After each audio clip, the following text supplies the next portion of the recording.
Hi, in this lesson, let's discuss what we have learned till now about the call campaigns. So, in call campaigns, we primarily have two types. One is calls from the ads, and another is calls from the website. And in calls from the ads, again, we have two options, right? One is call only ads, and another is call extensions. So, by now, you all should have understood that call only campaigns is a type of search campaign, right?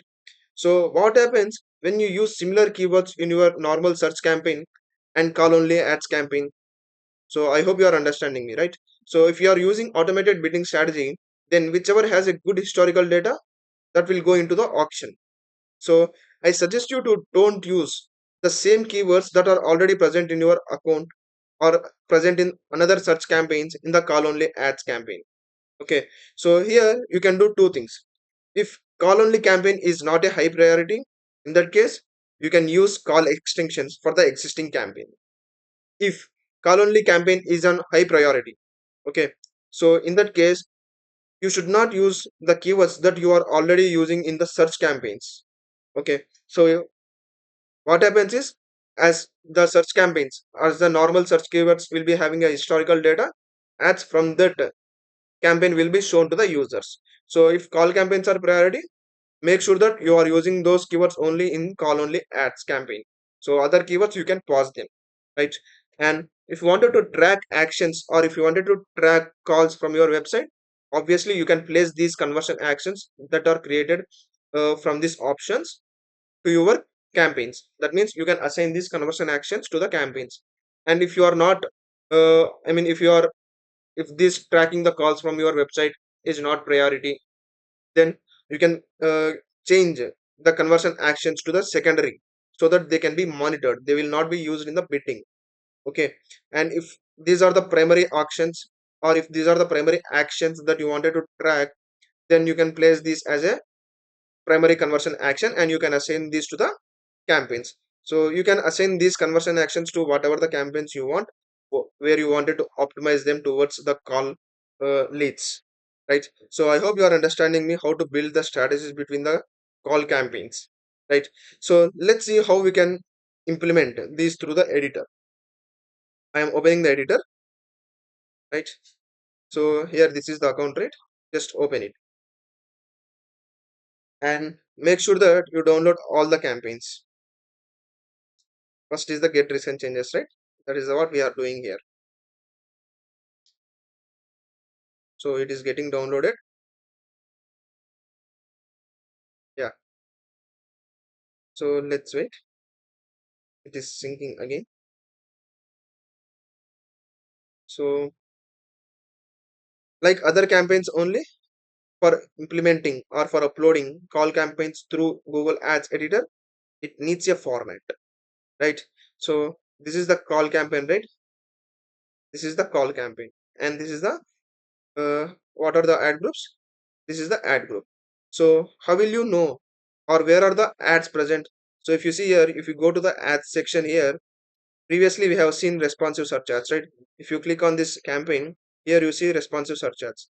But if you click on this call campaign, you are not seeing the responsive search ads because the ads present in call only campaigns, they are not the responsive search ads, they are the call ads.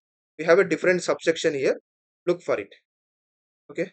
So this is the call ads, right? So you first, as I told you, you need to have a format, right? Copy this one. Okay. Go to editor.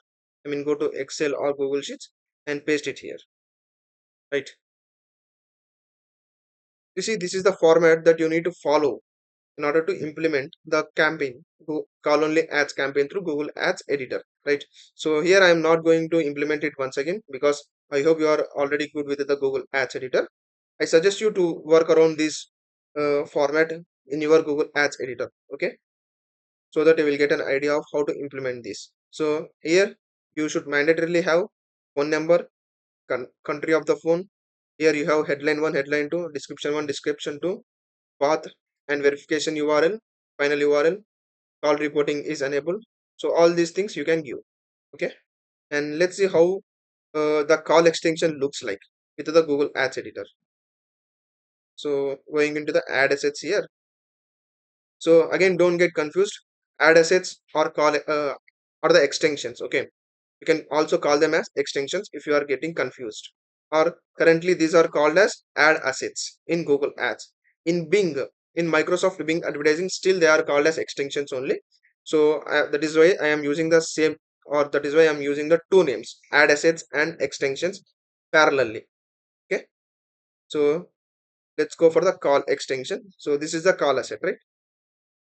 Copy this one and see how the format is looking for it, and paste here, right? So this is the account level asset, or the account level extension that we have added. Phone number, country code, and conversion action that you should be assigned in order to track the conversions that are happening from the call ads, right? Or from the ads. So this is the format that you need to follow in order to implement call ads or call ad extension through Google Ads Editor. So this is simple, okay. The only thing you have to understood is the concepts, like how the reporting works and how the tracking works, all these things, right? So if you want to track these calls much in advanced way, then you can make a partner with the uh, tracking companies. Okay, so here, as we have discussed, there are different third party tools that are available, right? So if you see here, just click on knowledge, and if you see here, you have different third party tracking tools that are available. If you want to track these calls in advanced manner, you can connect with them, and you can link these tools with your Google Ads account, so that you can much you can track them in very clearly and in very advanced manner, and you can build the strategies with the help of the data that these third party tools providing to you, right? So I hope you have understood this lesson about the phone call tracking and phone call ads. So I suggest you to go through all these classes once again, so that you will have a holistic idea of what we have discussed and how these call campaigns work, how to implement the conversion tracking, how to implement the ads through Google Ads and Google Ads Editor, all these things. Okay, so we will meet in the next lesson.